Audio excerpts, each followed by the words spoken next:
Hello, knowledge seekers. In this episode of 20-Minute Books, we delve into How Bad Are Bananas by Mike Berners-Lee. This enlightening read offers an essential guide that unravels the complexities of climate change, providing actionable insights on reducing personal carbon footprints. Through a captivating journey from grocery shopping to daily chores, Berners-Lee breaks down the environmental impacts of ordinary activities, empowering readers to make more efficient and environmentally friendly lifestyle choices. Mike Berners-Lee, not only a professor at Lancaster University, but also the founding director of Small World Consulting, brings unparalleled expertise to this subject. His commitment to a sustainable future is reflected in his notable work in measuring carbon footprints globally. Moreover, as the author of The Burning Question, We Can't Burn Half the World's Oil, Coal and Gas, so how do we quit? And his contributions to The Guardian, his credentials, speak volumes of his in-depth understanding and passion for environmental issues. Whether you're simply curious about the real impact of your daily habits, an environmental advocate seeking to broaden your knowledge, or a conscious consumer aiming to make better purchasing decisions, How Bad Are Bananas is an essential read that sheds light on the critical role we play in the global challenge of climate change. Join us as we explore the hidden costs of our modern lifestyle and learn practical ways to contribute positively to our planet's future.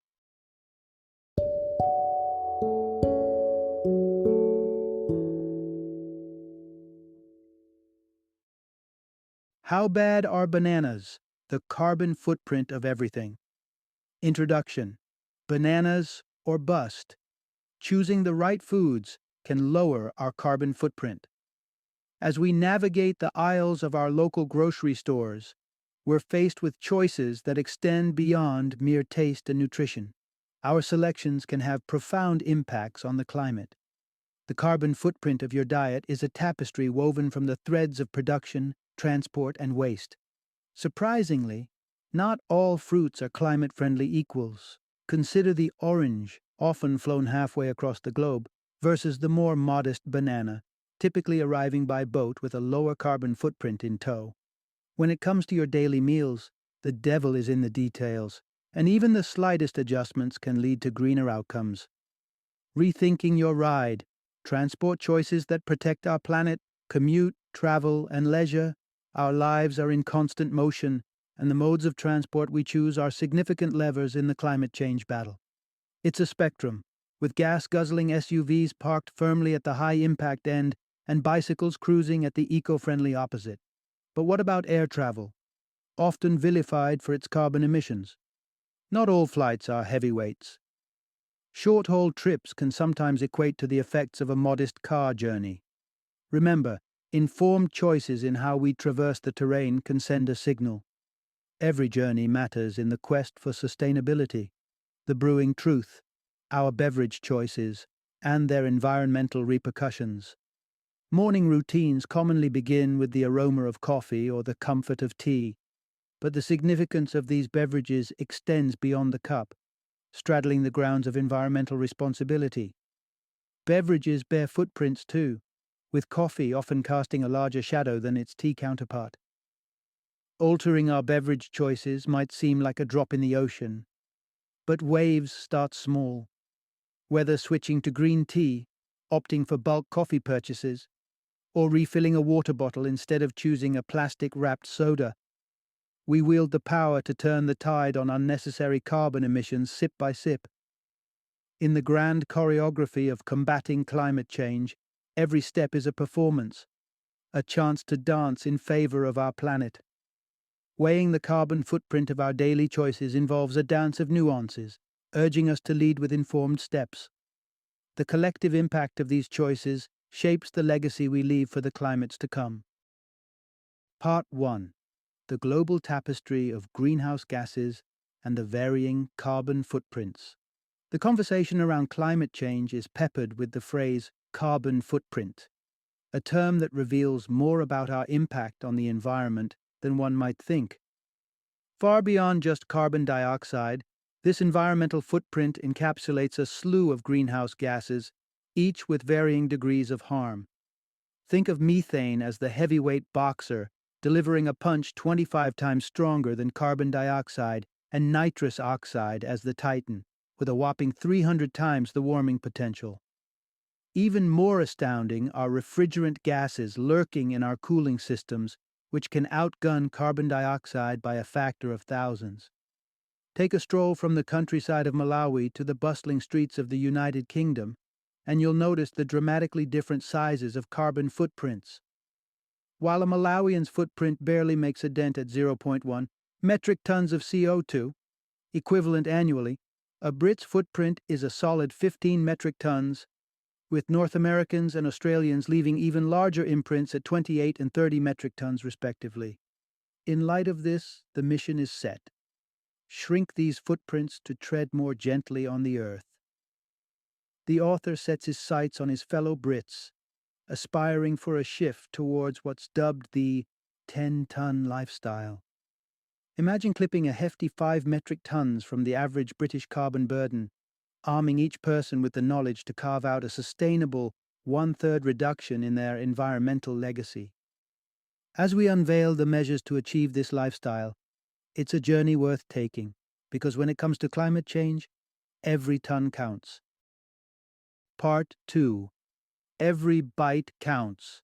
The carbon cost of our digital communications. In a world where our thumbs are often glued to the screens of our smartphones, sending texts or emails has become second nature.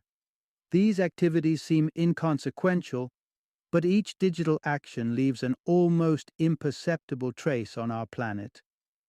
The humble text message, for instance, has an almost negligible footprint of 0.014 grams of CO2 equivalent. Yet when billions of people tap away, amassing trillions of texts, the environmental bill starts running high. Let's not overlook the spoken word, a mere 2-minute phone call. Every day, countless people catch up, make plans, and seal deals, all on their mobiles. A year of such brief calls can weigh in at 47 kilograms of CO2 equivalent per person.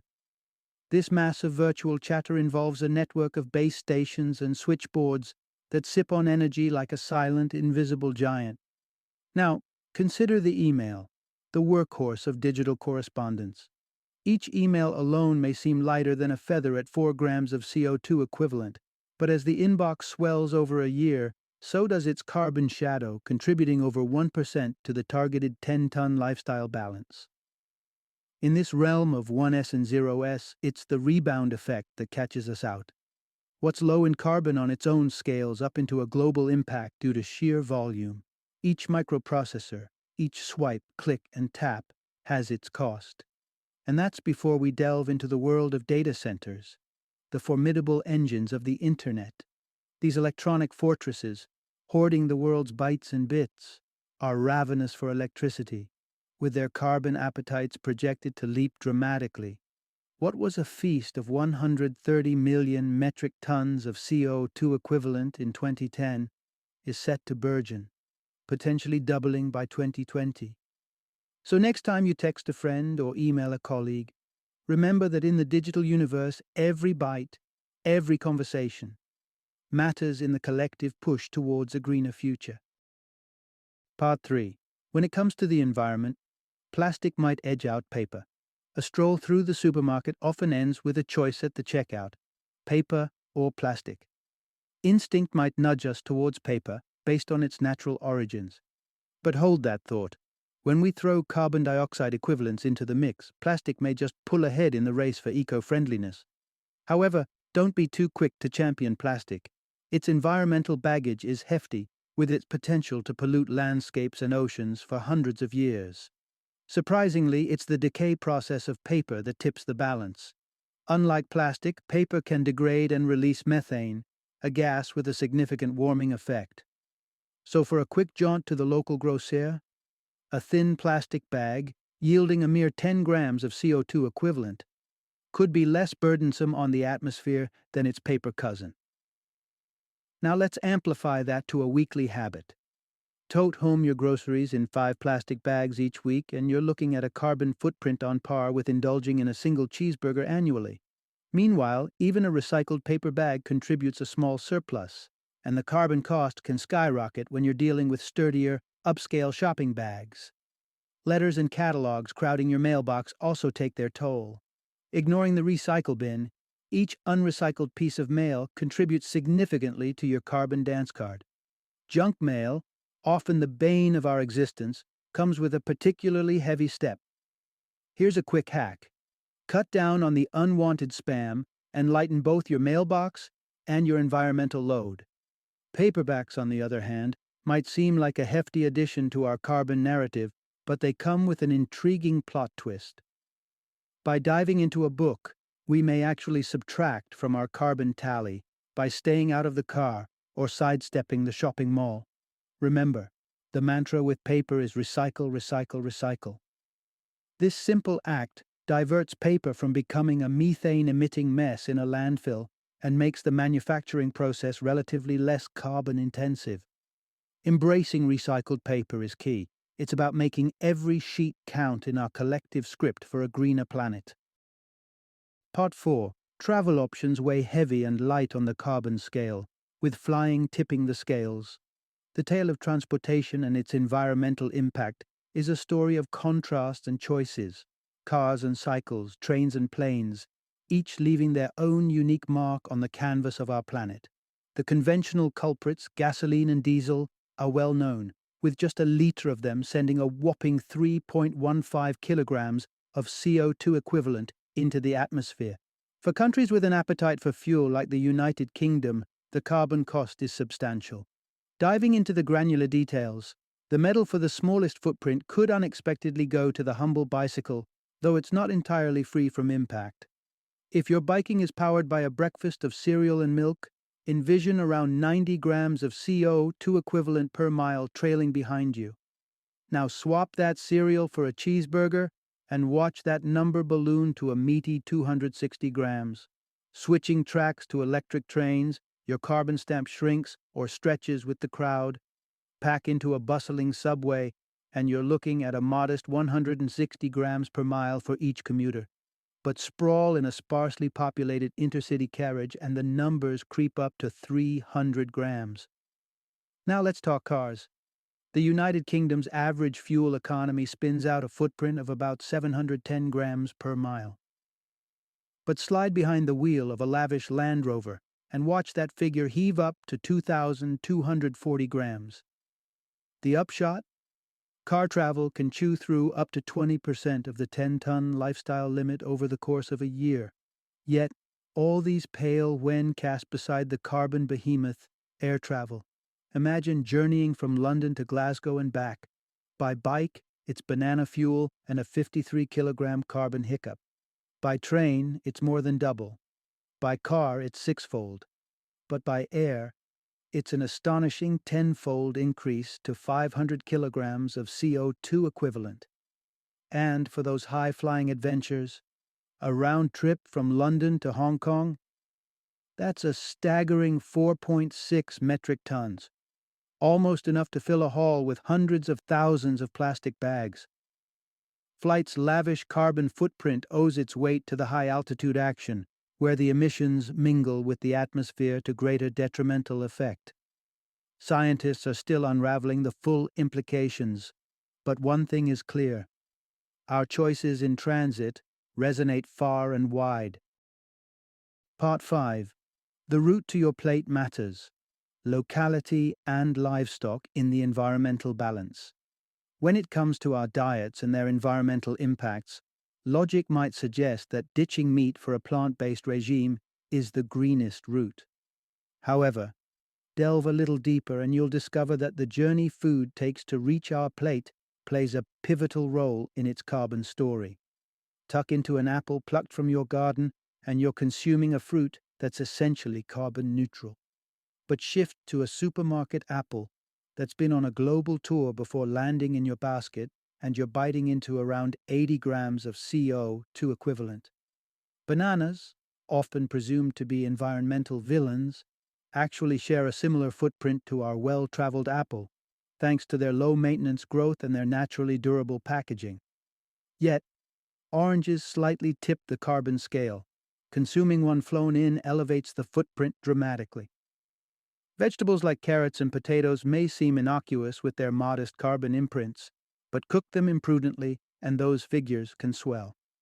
The distance your vegetables travel plays a star role again. Locally sourced asparagus maintains a light footprint, whereas asparagus jetted in from afar can have an unsettling impact, magnifying its footprint multifold. Meat's environmental narrative is more nuanced. A simple beefsteak carries a weighty footprint, majorly shaped by bovine biology. Cows, as ruminants, digest their food through a process that releases vast quantities of methane.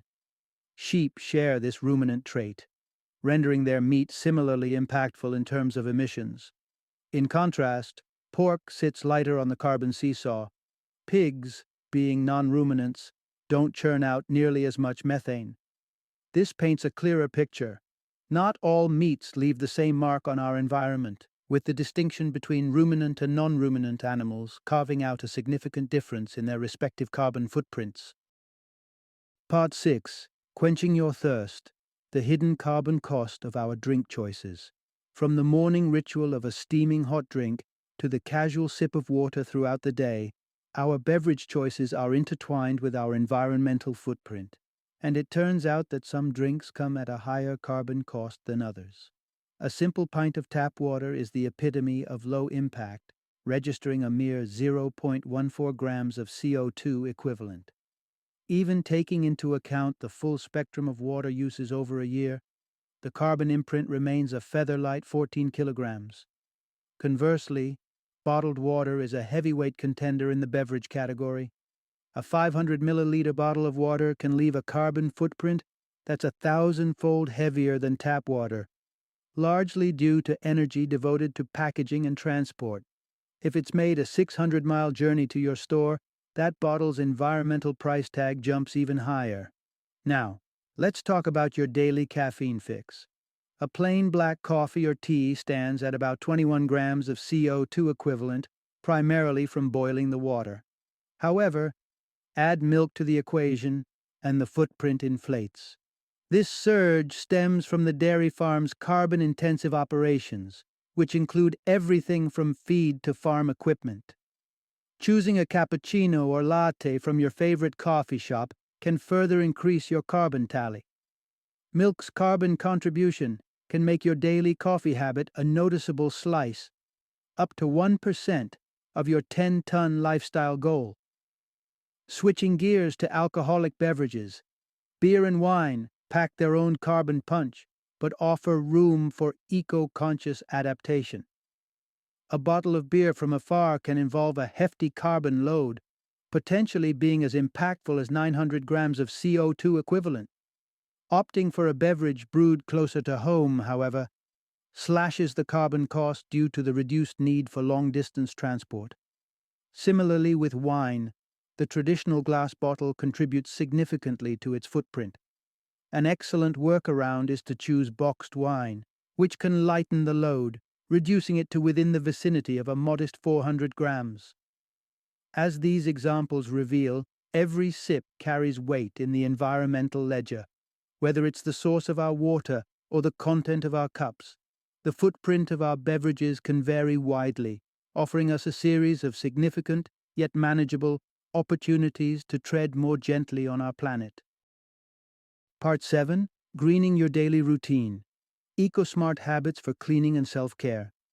In the hustle and bustle of everyday life, those nagging questions of whether we've left the oven on or the lights ablaze are not just concerns for safety, they're also little nudges reminding us of our energy use. Turning off appliances is a simple yet effective way to curb our environmental footprint. This eco-conscious approach extends to our laundry routines, dishwashing habits, and even our personal hygiene. Let's talk laundry. The temperature at which you run your washing machine and your choice of drying methods can massively alter your carbon output. A 30 degrees Celsius wash, followed by air drying, results in a modest 0.6 kilograms of CO2 equivalent. However, crank that up to a 60 degrees Celsius cycle and throw in tumble drying, and you've ballooned your footprint to 3.3 kilograms. Just imagine the drop in carbon emissions if every household switched to a drying rack. The iron is another energy sipper, especially if you're meticulous about wrinkle-free clothes. A single shirt can add anything from 14 to 70 grams of CO2 equivalent to your tally. Tip: be selective with what you iron. If you can avoid ironing altogether, let those socks live wrinkle-rich lives. When it's time to tackle the kitchen sink, the carbon footprint is largely water-dependent. Wash sparingly, and you could be looking at around 540 grams, but sloppy with the tap, and you could surge to an 8-kilogram carbon splash. An energy-efficient dishwasher set at 55 degrees C could edge out hand washing, tipping the scales at just 770 grams, with the added benefit of being more hygienic. Pivoting to personal cleanliness, the choices continue. While communal bathing could be the pinnacle of efficiency, it's widely considered a step too far in personal compromise. A lone bath ranges from 0.5 to 2.6 kilograms of CO2 equivalent, based on fill and temperature, while the average 6-minute shower adds about 0.5 kilograms. Yet, by fitting an aerated shower head and trimming shower time down to 3 minutes, your footprint shrinks dramatically to a mere 90 grams. In the quest for a lighter environmental touch, it appears that small daily decisions in our domestic lives hold the key. With every cycle, every scrub, and every rinse, we have the opportunity to choose a cleaner, greener path. Part 8. Nature's emissions pale in comparison to human-generated greenhouse gases. Amid ongoing environmental debates, a narrative sometimes emerges that natural phenomena contribute as much, if not more, to planetary harm as human activities. Volcanoes are the poster children for this argument, their menacing plumes believed to be on par with mankind's emissions. Yet the data tells quite a different story. Mount Etna, notorious for its fiery temper, adds only 1 million metric tons of CO2 equivalent during a year of slumber, a mere drop in the ocean when compared to the wider volcanic family emitting about 300 million metric tons annually. Now, this might sound substantial, but compared to the gargantuan carbon footprint left by humanity, it is less than a single percent. Furthermore, volcanoes can wear a hat of paradox, acting as nature's own climate engineers. The eruption of Mount Pinatubo serves as a chilly reminder.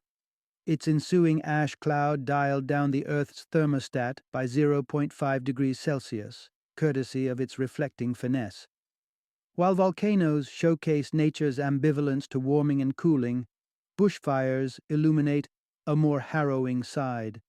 The Australian fires of 2009 tell a tale of 165 million metric tons of CO2 equivalent brought to life by flames. This ember dance fosters a cycle of heat and susceptibility to further wildfires. However, let's zoom out to the human stage, where our emissions dwarf these natural occurrences. Picture black carbon, the dark residue from unrefined combustion, be it a wild bushfire or the cozy hearth in your home. Its footprint is staggering, accounting for up to 30% of global emissions. Not all black carbon is born from the wilderness. In fact, less than half of it is. Its majority is human-spawned, with hands turning pages of pollution from burning coal to transportation's tale of exhaust. Then, casting a shadow over all else, stands deforestation. It's a relentless process that unchains 500 metric tons of CO2 equivalent with every hectare of forest cleared. With the rhythm of deforestation accelerating to the tune of 13 million hectares each year, the annual carbon toll climbs to an astonishing 9 billion metric tons, a figure constituting an overwhelming 17% of global emissions. The environmental impact we wield as a species is not just significant, it's colossal, encompassing a range that easily surpasses the sporadic tantrums of our planet's natural forces. Part 9. Trimming the carbon from your cuisine, a recipe for an eco-friendlier diet. Embarking on the journey toward a 10-ton lifestyle might feel daunting, but there's a fertile ground to begin with: your plate. Our dietary choices weave a significant portion of our personal carbon footprint, So a few thoughtful changes in our eating habits can stir up some serious environmental benefits. The meat of the matter is, well, meat and dairy too. These industries are hefty contributors to climate change due to their high emissions. You needn't leap into veganism, but reducing your intake can pare down your diet's footprint by a quarter. Next, pulling from the local harvest and aligning your meals with the seasons can cut a further 10% off your culinary carbon couture, particularly if it spares your food from an airborne commute. Yet, where we can make a truly substantial difference is in battling food waste. By simply purchasing what we're certain to consume, we can chip away another 25% from our gastronomic greenhouse gas contributions. A well-orchestrated fridge, with older items at the forefront, assists in this endeavor, as does shopping with an eye for items nearing their sell-by date. Let's not overlook the underdogs of the produce world, the oddly shaped fruits and veggies often left behind. Opting for these can whittle down 1% of your food footprint. Likewise, by avoiding low-yield crops that demand more resources for less food, think cherry tomatoes and baby carrots, you can trim another 3%. Packaging presents another front to tackle. Nobody needs a plastic-swaddled banana or avocado. By rejecting unnecessarily packaged items, you could reel in a reduction of up to 5%. Then, ensure that whatever packaging can't be escaped is dutifully recycled. Another 2 to 3% saved. Finally, the dance of preparing your food is also ripe for refinement. A lid on your pot, a medium flame instead of a blaze, punctual use of the oven and stove, and strategically employing the microwave can all diminish your dining footprint by another 5%. By integrating these steps, you're not just chipping away, you're cleaving broad swaths off of your footprint, potentially up to 75%. It's a journey of bites and nibbles, a grand venture towards sustainable nourishment, and every conscious choice you make is a stride towards a greener, lighter-footed existence. Final summary. Every bite, every sip, every step we take leaves an invisible mark, a carbon footprint that contributes to our environmental legacy.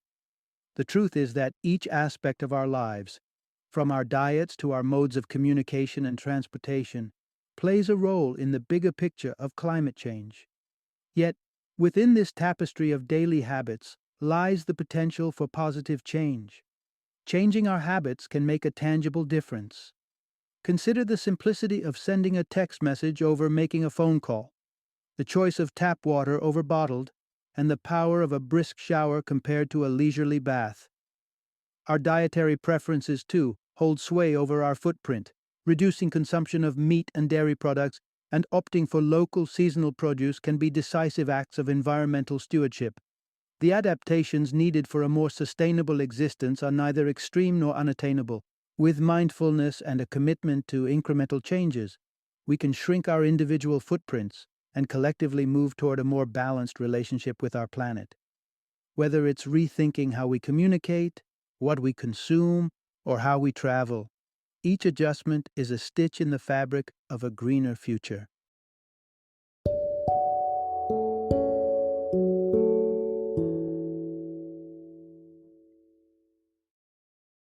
Thank you for joining me today on this journey of learning and discovery as we explored the insights of another thought-provoking book in our growing library of knowledge.